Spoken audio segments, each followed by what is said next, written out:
Now that I've created several styles in my account and have organized them by collection using the Moments tool, there are several different ways that I can actually go to market with these styles. One route is to launch them immediately to my e-commerce store. In the next video, I'll show you how you can integrate with your Shopify store and launch styles instantaneously to your site.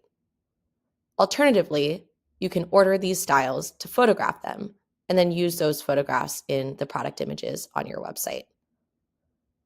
If you don't have an e-commerce store or a D2C business yet, you can also place a bulk order to fulfill a commitment to a wholesale retailer.